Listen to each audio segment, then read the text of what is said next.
Welcome back to Post-Traumatic Thriving. I am Dr.RandallBell, and here is Tanya Brown, my wonderful co-host.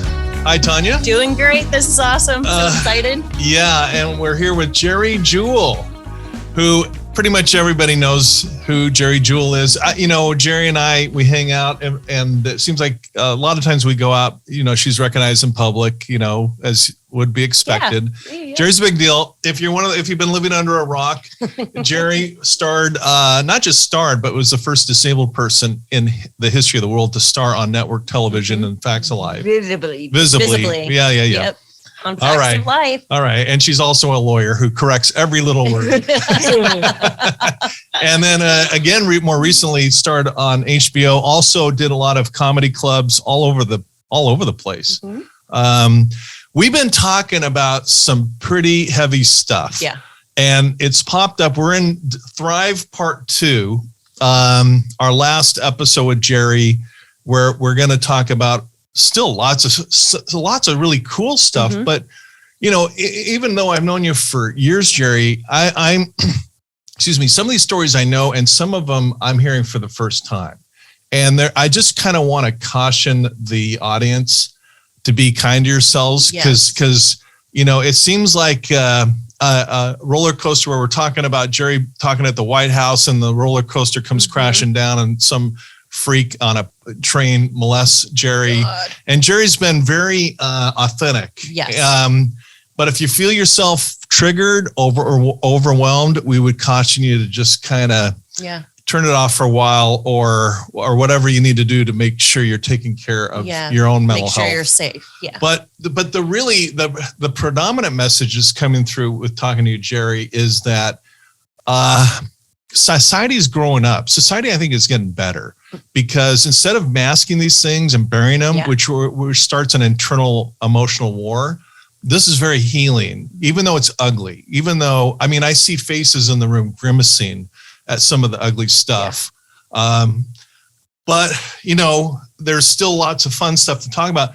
I want to kind of kick this last episode, Geri, with your spiritual life. Okay. It's a really important thing. And before I turn it over to you, Geri, I think I've shared this with you. The very first cross ever presented to me was when you gave me one of your sister Gloria's crosses, along with a doily that was crocheted by your mom. So touching. It's such a prized possession. I'm not really a materialistic person, but this I really cherish. It's in the most prominent spot in my house, where I see it daily.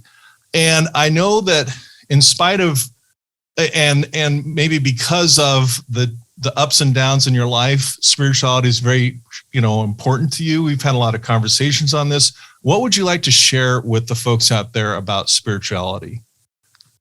Well, I respect religions of all sorts for whatever works for everybody. Yeah. I'm not out to dictate religion. That's not my deal. Mm-hmm. If whatever your religion chooses, if it helps you to become more spiritual, go with it. Yeah. It's interesting because I'm very accepting of most people. I try to be non-judgmental. And I've read books about, back in the day when people with cerebral palsy, and it wasn't that long ago, where they were institutionalized for life. Oh my gosh. If they were nonverbal and couldn't speak. And some of the most brilliant minds of people with cerebral palsy are those who are nonverbal. And for years, they just, send them away. And then you go back even further, and people with epilepsy were taught that they were possessed by the devil. And I had one person say to me, I'm really sorry that you have cerebral palsy, but don't take it personally. Satan does this sort of thing at random. Oh my gosh. Oh my gosh. People can be so cruel. No, but it wasn't even said in cruelty. No, I wasn't even upset by the line. I was kind of smiling inside. Well, you can believe what you want to believe. Yeah. Wow. In fact, I think the 40s and 50s, and even in some of the states, there's still a law in the books called the ugly law. Did you guys know that? Mm-mm. What is it? The ugly law came about when people were uncomfortable with people with differences on the sidewalk or on the street. And if you were too ugly for society, you got a ticket and a fine, and you were to stay indoors and not come out unless there were no other people around. Because you make people sick the way you look. Oh my God. That still exists in some states? In some states. They don't enforce it But anymore. But and it's then, to tell you the truth, it is the history of disability and how we have been perceived in the world and society that it's given me a much more deeper understanding and appreciation of life. See, I can tell that the same person that thinks that Satan gave me CP, I can say it was God. God's choice. Mm-hmm. Who's right, who's wrong? I look at CP as a part of the human condition. It was something that I probably in part chose to experience because spiritually it gave me sensitivity and insight and understanding into certain issues and to make me a better human being. Because who knows how spoiled I would have been had I not had this. So this was my life journey. And if I didn't have that spiritual core, all the things that I have been through in life, well, what's the point? Mm-hmm. There is no point. There's something that I'm supposed to learn from this experience and take with me when we go. Because, there's something that the world can't change. And we come into life alone. And we leave life alone. Every single one of us. So we have to have some kind of, you don't have to, but for me, I have to have some kind of peace with why I was on this journey. And I've always found it in the time I was little. Wow. You chose to. That's profound. Yeah. Thank you for that. That's really kind of captures some really brilliant thoughts. What would be the odds? I said earlier that I was on a train in New York with a book, Jesus and Forgiveness. Why that? What are the odds? Yeah. Why that book? Yeah, it was, wow. Oh my God.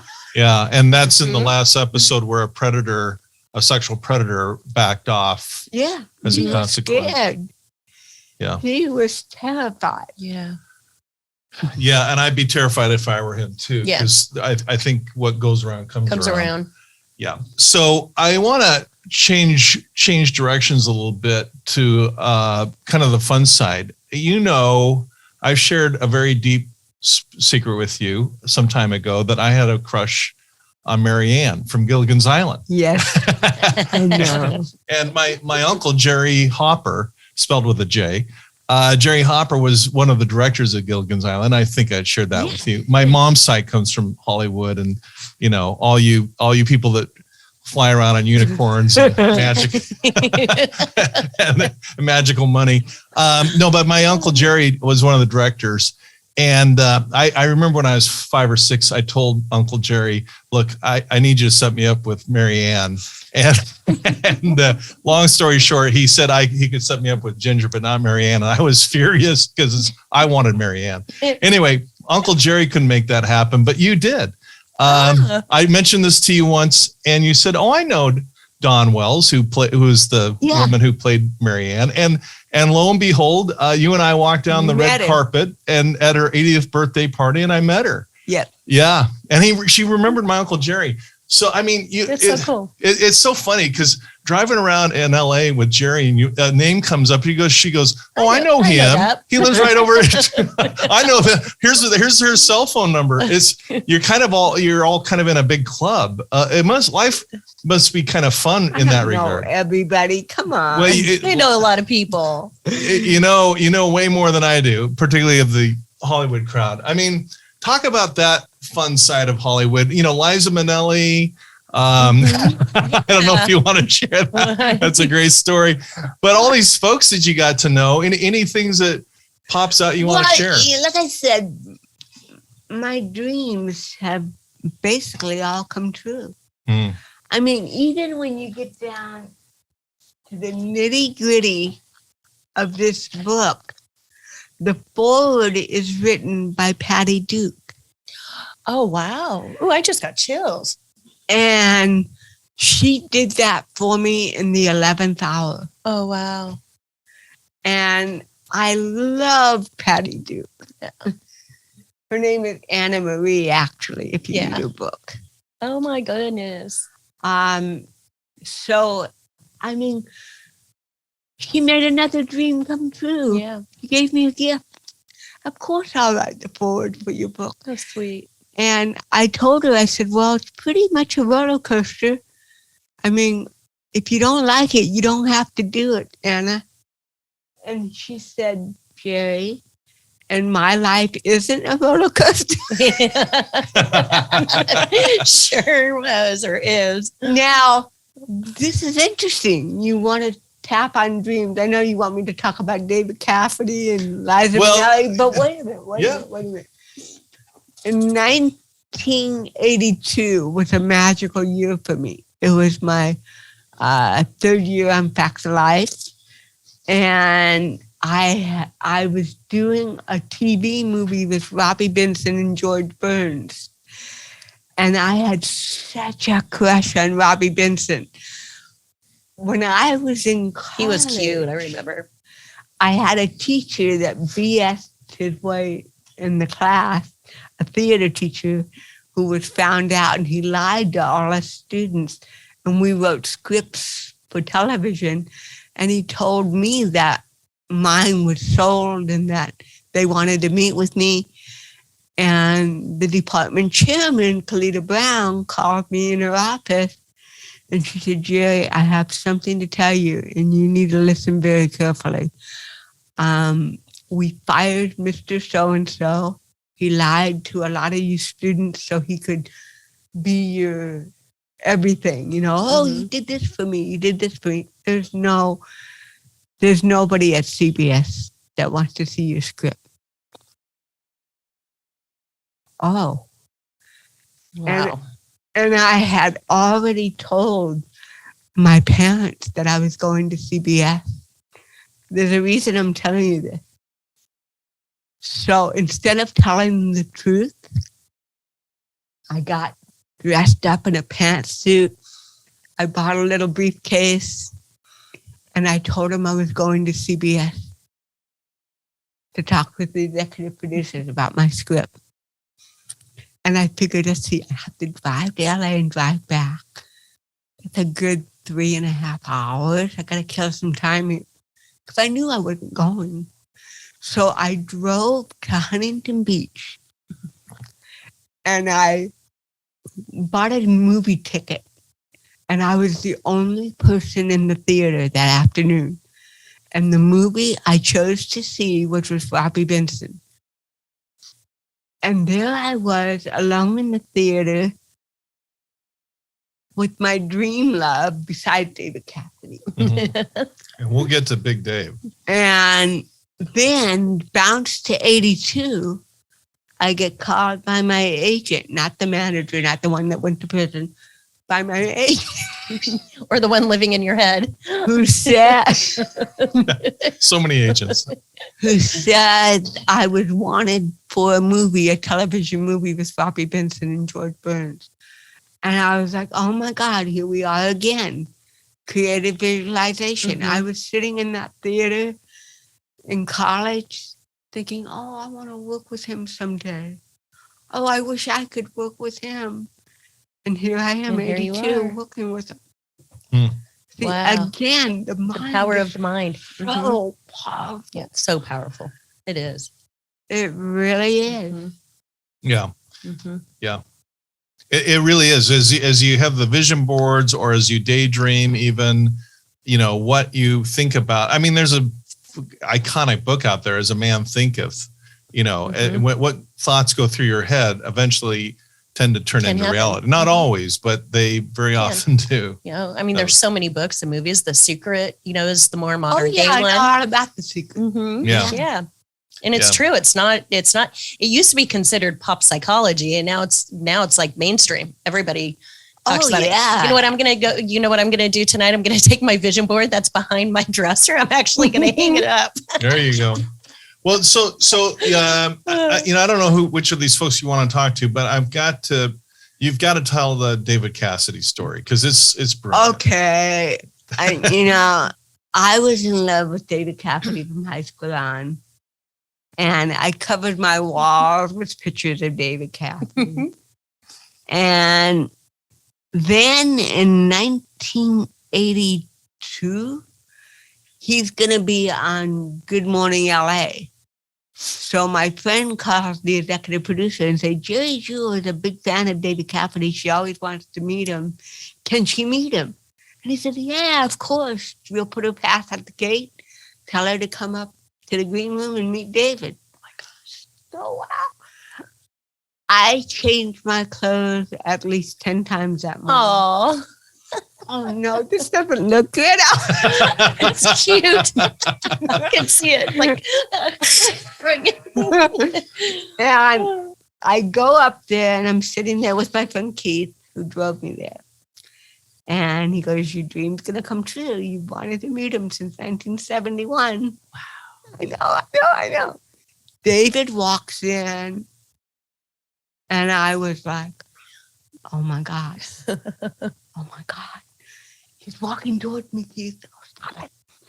And he comes over to me and extends his hand. He said, you must be Geri Jewell. I love your comedy. Oh, David Cassidy loves my comedy. Wow. And I said, and you're David Cassidy. There's a lot I love about you. She said, I didn't know you were on the show today. My agent didn't mention that. Oh, yeah, I'm on. Because you want to go get hair and makeup first? Oh, no, you go first. So he goes and gets his hair and makeup, and Keith looks at me and goes, why did you lie to David Cassidy? I said, what do you mean? You're not doing the show with him. You just came down to meet him. He's going to figure it out. Why did you do that? I said, because I didn't want him to think I was a groupie. A groupie? And he's like, he won't figure it out. He said, Geri, if you don't tell him the truth when you come back, I'm never going to talk to you again. You be honest with him. Okay. So he comes back in. He goes, I'm done. You can go get your hair and makeup. And I said, well, David, this is about as good as it gets. I said, I have a confession to make.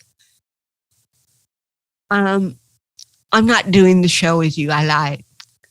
And I just came down here because I've been in love with you since 1971. And when I was in high school, I didn't have any boyfriends. All I had was you. I wrote all your posters and all your music. Aww. And, I was so lonely as a teenager. I had very few friends, but I had you. And tears come into the corner of his eyes. And he's holding my hands now in between his hands. And he said, Geri, I have hit my head against the wall a million times, saying to myself, why did I ever do the Partridge Family? Why did I ever do the Partridge Family? And then I meet people like you, and you bring me back to center. You reminded me why. Thank you for that. Oh. And he said, I'm not Jesus Christ. Just relax. And he kissed me on the cheek. Now, this is what you go back to spirituality. Mm-hmm. It's so weird.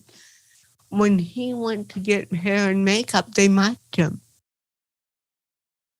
When Christina DeLorean was on the stage talking to another guest, all that went out over the air was, David, I've been in love with you since. Oh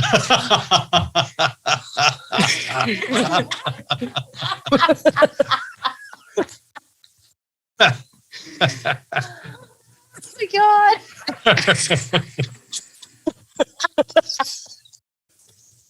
Some guy either did it accidentally. That is funny. Or intentional.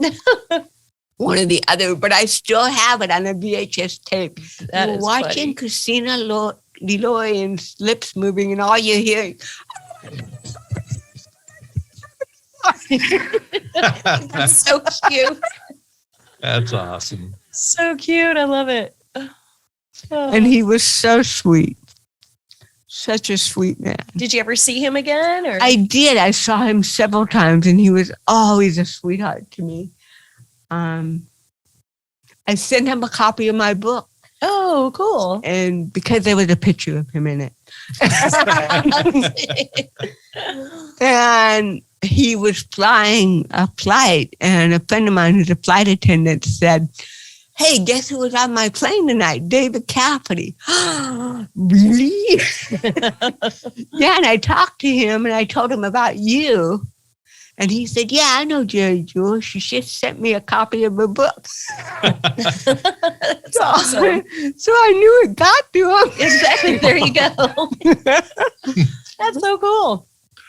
Well, then you met Geri and I met Marianne, and we're all ready. Life's complete. Leaf Garrett. That was my high school crush. Who? Leaf Garrett. I don't know who that is. I know who Leaf Garrett is. I'm friends with his sister. Oh, really? Okay, well, she knows everybody. After she says, I don't know everybody. She knows everybody. She even knows everybody or their sister. Oh, Eight is Enough. That was the show that he was on. 8 is Enough, I think. Say that again. 8 is Enough. 8 is Enough, the TV show. Oh, yeah. Yeah. Willie Ames? Uh-huh. Yeah. Yep. And then he popped in on there every once in a while, too, I think. Yeah. And did you want anything else about David before we move on? No, David was a complex man. He died young, unfortunately. He had a lot of pain, a lot of psychological, emotional pain, and he unfortunately lost his life too young. Yeah. He was too sensitive he was evolved, and on the same token, he could never escape Keith Partridge. He was always Keith Partridge. That was his identity. Okay. Yes. So that's why he was kind of beating himself upside the head a lot, right? Exactly. So that was his identity. Oh, how sad. Look at me. Yeah. And his dad always rejected him. Jack Cassidy treated him like awful. Oh. So he never got the love and acceptance that he wanted from his father. And I think between the two of those things, it killed him. He just didn't have the coping method. He tried. The last time I saw him perform, believe it or not, was 2 years before he passed. And I knew that I was never going to see him perform again. You just knew. I knew that night. He was doing songs that he wanted to do for his father, not the songs that his audience wanted. It was different. But he was trying to appease to his father on the other side. You know, his father had already passed, tragically. So I kind of knew intuitively that he was on his way out. And he lived a little less than 2 years later. Oh, that's a sad story. Well, there's a question I got for you, Geri, because correct me if I'm wrong, but in knowing your sister Gloria, you know, it's unfortunate that David Cassidy didn't feel the love and acceptance that everybody deserves. But you come from a family where, correct me if I'm wrong, you did feel a lot of love and acceptance. Is that fair? I did. Mm-hmm. Yeah. Absolutely. Totally, absolutely. Yeah. Yeah. I had a good foundation. I didn't have a screwed up childhood until I grew up. That's what happened. That's funny. Okay.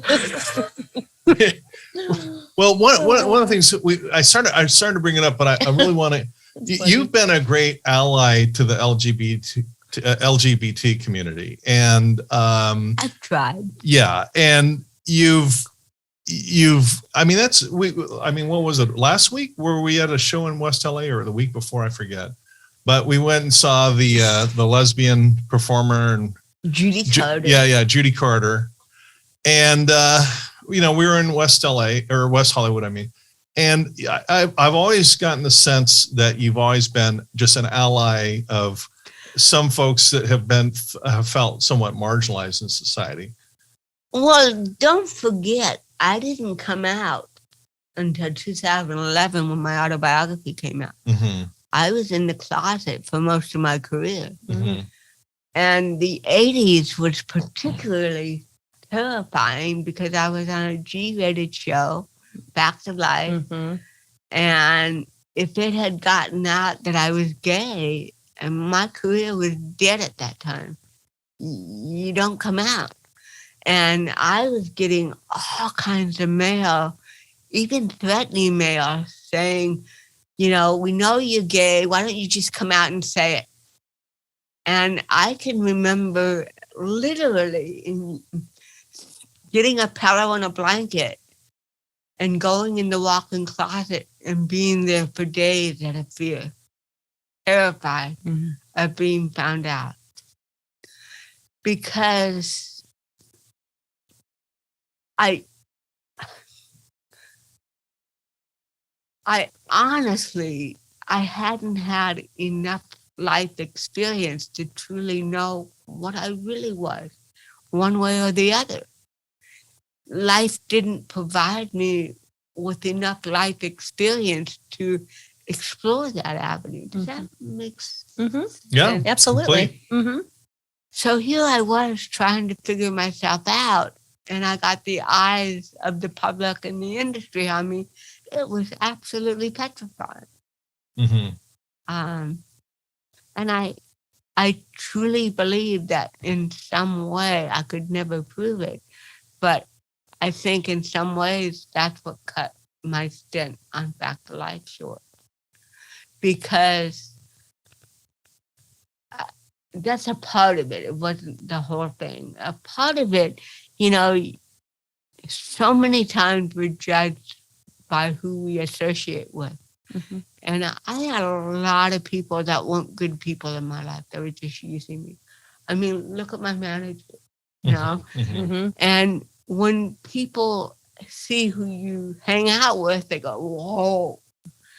But I was so young, and I come from special ed. I don't have a history in show business. I don't know how to do that right. Yeah. So I had a lot of pitfalls that I walked right into.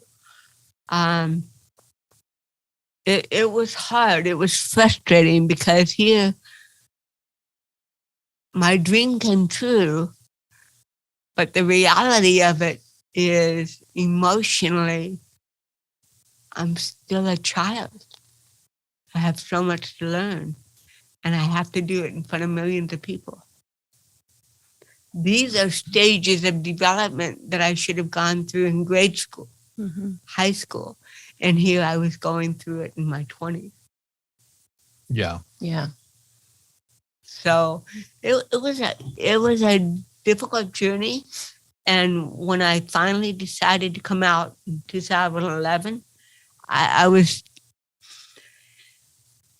felt I had nothing else to lose. Just tell the truth, because I'm not going to write a bunch of lies. Right. Why even attempt? So I didn't think that I had any more work coming in. So I thought it would be okay. The only thing that I was really afraid of was that I had become a major corporate trainer and government trainer for government agencies on hiring people with disabilities and how to be in compliance with ADA, language and etiquette. I was major in that field. And a lot of parents hired me, parents of children with disability. I thought, you know what this book could do? It could destroy my career. And because if they figure out that I'm gay, I'm not going to work again at all. You think you have problems getting work in Hollywood? You're going to have problems getting corporate work. I took the risk anyway because I was tired of the lies, the perpetuation of a fantasy that wasn't real. And I decided I'll let the chips fall where they fall. And it blew me away. My website got over 300,000 hits in one day when that book came out. Oh my gosh. And people were writing me from all over the world saying, thank you so much. I have a disability and I'm gay and you gave me a voice. It was awesome. Totally the opposite of what I thought would happen. Wow. That's cool. Yeah. Back in, the early 200s or 2000s, it's like we weren't having these conversations, but now it's like, we have pronouns now, right? We have LGBTQI plus or something like that now too. So we're talking about these things, and I'm very, very proud of you. As you were sharing this with me, I'm like, I know you're making a difference with the whole community that has been totally dismissed for years. And now you are giving them the voice like that person had said to you. Well, no. I still think I'm a vehicle for a higher message that works through me. A messenger. Because we see this a lot in domestic violence. I mean, it's getting better now, but the shelters used to have to make like special accommodations for people who were gay. It's almost like make a reservation and then we'll make sure that the accommodation we can fit the accommodation. Yeah. I think things are getting better. We're not home free yet. I mean, I think everybody should feel respected and cared for. I mean, there's, and, like I say, we're not there yet, but things are getting better. Yeah, it's getting better. With your advocacy for the LGBT community and also with people with disabilities, your advocacy, Tanya, with domestic violence. I mean, there's some major shifts in society through just the two people, right here in this room. Yeah, absolutely. So every voice counts. And another thing I picked up on, Geri, what you just shared was that, and Tanya, I know you've had the same deal, is that as you've both kind of risen in notoriety, it's attracted lots of people, some good and some not so good, and you've had Geri, literally a business agent or manager, whatever he is, going off to prison. Tanya, I know you've had some real flakes come along and try and attach to your good name and your family's great work that have turned out to be pretty shoddy. I mean, what advice do you have for kind of detecting the BS alarm and maybe refining the BS alarm so you don't attach to those kinds of people. Any ideas, Geri? Well, again, and it's a skill and you have to utilize it daily, is learn how to be in the moment. Mm-hmm. Because if we're not in the moment, we're in a memory from yesterday or what's going to happen tomorrow, and we miss the opportunity to be in the moment, which actually means know thyself. Mm-hmm. Know thyself. Mm-hmm. And I think that's what the key is, because if you don't know thyself, you're going to get in trouble. Mm-hmm. Mm-hmm. For sure. And we're born with, I mean, we hear it, I feel it in my gut, right? I mean, we say that phrase a lot. Yeah. Your gut never lies. Yeah. Like after I'll go through something and I'm just like, why didn't I listen to my gut? My gut was right from the very beginning. So I think too, it's just being in the moment, being, using your intuition. Mm-hmm. Yeah. Listen to your gut because it never lies. It is. And because I've been so spiritually guided, and I'm sure you have also, I don't know why I'm so spiritually guided, but I am. When I was in New York, I'm not going to tell the whole story. I felt part of it. Okay. Whatever you're comfortable with. I had a book out in 1984 called Geri, and I hated it. And I didn't write it. It wasn't my writing. But I had to go on a 2-week book tour with the hardcover and then another 2 weeks with the paperback. And I was 25 years old, my life story in all the bookstores, and flying all over the United States doing talk shows. I got to New York and I was like, oh, I hate this. I hate promoting this book because I hated the book. It wasn't me. It wasn't my voice. It wasn't my words. It was just somebody else trying to capture what I would say, what my friend was feeling, whatever. But I couldn't get out of the contract because my manager committed me to it. Mm-hmm. There was no way I could get out. So I go to New York and with a piss poor attitude about the book. And my publicist is with me. I took one of my brothers and we were doing shows back to back, Good Morning New York, Good Morning America, all the New York shows. And then after that, we were going to go get something to eat. And I said, no, I want to go shopping. Geri, you're on a book tour. I know, but this is New York. I want to go shopping. And even I was thinking, why are you being such a spoiled little brat? You're not like that. But something kept pushing me. I want to go to the theater district. That's my favorite place to shop. And they're all about ready to strangle me because I have a whole lot of afternoon shows to do and they're starving. Okay, we'll take the diva to the theater district. So we go there, and now after I made such a big deal about it, I have to buy something. So I bought a poster. Now, went back in the car. Everybody's pissed at me. And they didn't have cell phones back then. They just had, the car phone. So they called the studio and they said, we're on our way. We got stuck in traffic. She's going to be there to do live at 5, promise. And everybody's pissed at me because we hadn't eaten all day. So we get to live at 5 and the producers were pissed at me because they couldn't give me hair and makeup. They had to just throw me on the air because I was late. I didn't care because I didn't like my book. So I get off the stage and for some reason, I didn't leave the poster that I bought earlier in the limo. And the driver told me to leave it. He said, leave it in the car. I'm gonna take you to the next show. And I said, no, I want it. And everybody was rolling their eyes. What is the matter with her? So we're almost out of the studio, and a production assistant comes over to me and says, Miss Jewell, I know you're busy. You have a busy schedule. And I think my brother rolled his eyes. And he said, but there's a huge fan of yours that wants to meet you. Can you spare a few minutes?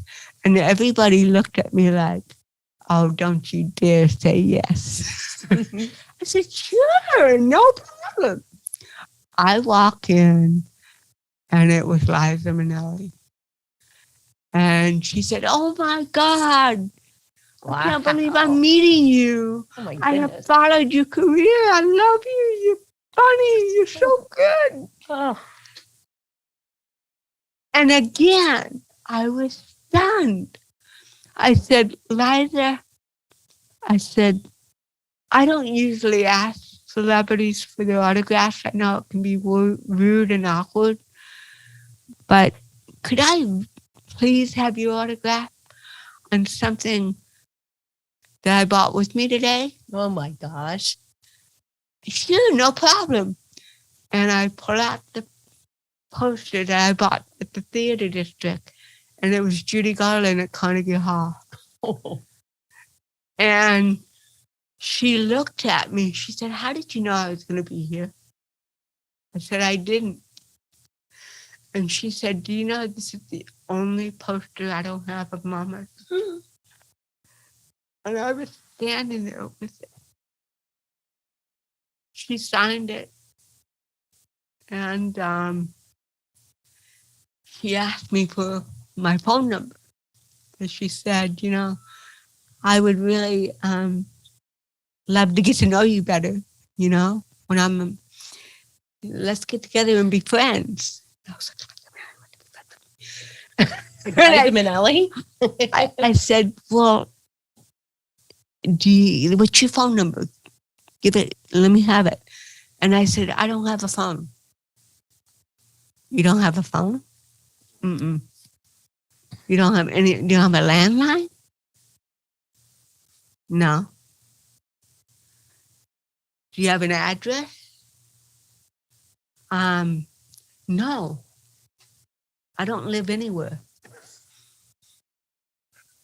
And everybody's looking at me like, what the hell? Like, where did you live? Like on the bus? Like, and she said, okay, whatever. When I left and did the rest of my shows, I went back to the hotel and I cried myself to sleep. Why did I do that? And I think it was because I had idolized Judy Garland from the time I was in high school. That's all. I would go to the library and read about Judy Garland. And I did it again. I materialized Liza Minnelli. mm-hmm. And I was terrified of it. I thought,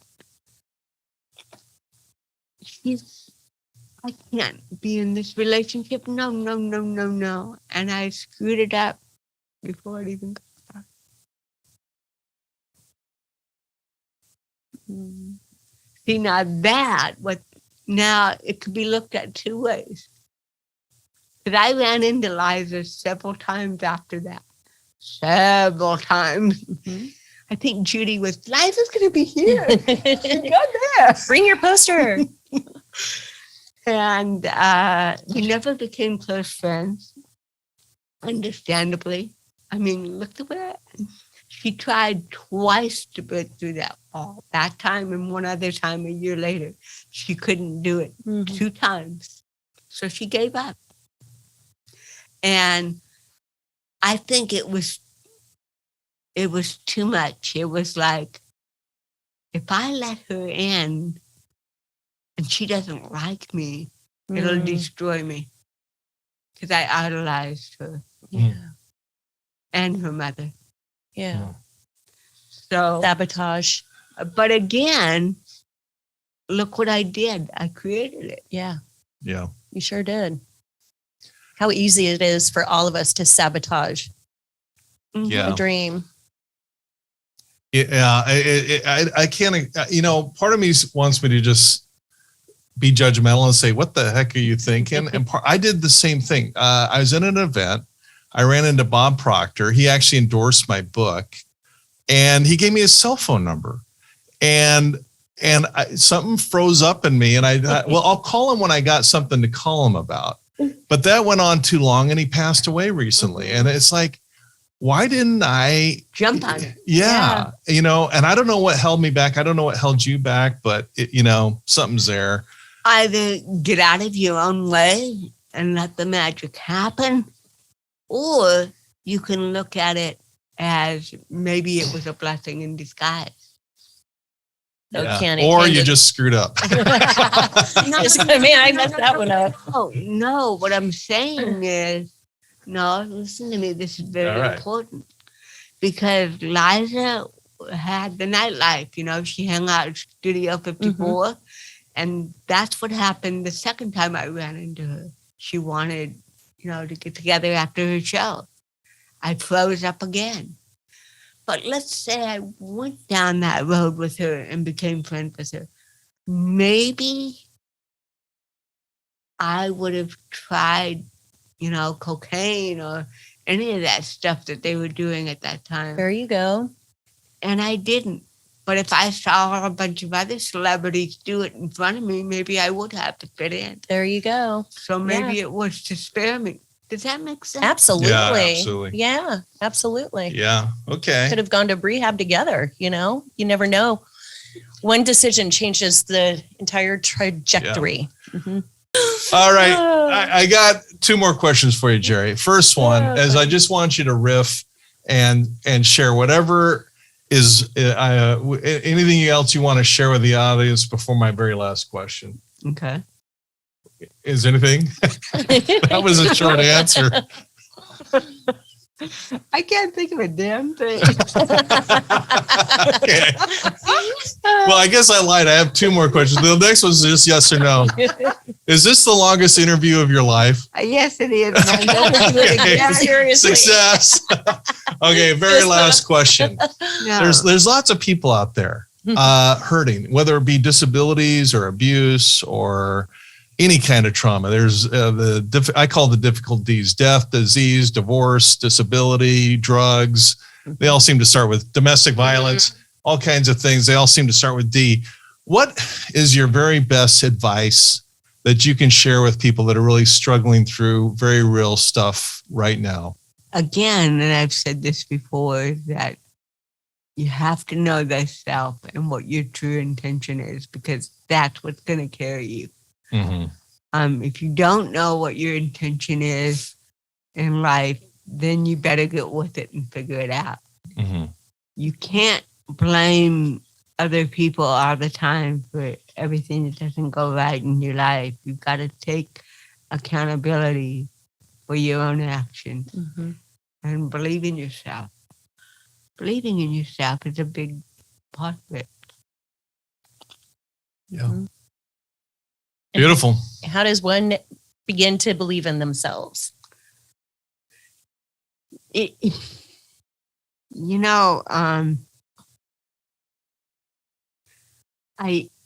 used to take, when I was doing training at high schools for children with disabilities, teenagers with disability, I used to crumple up a $20 bill out of my pocket and throw it on the floor and have each kid come up and call that $20 a name, any kind of name that they wanted to call it.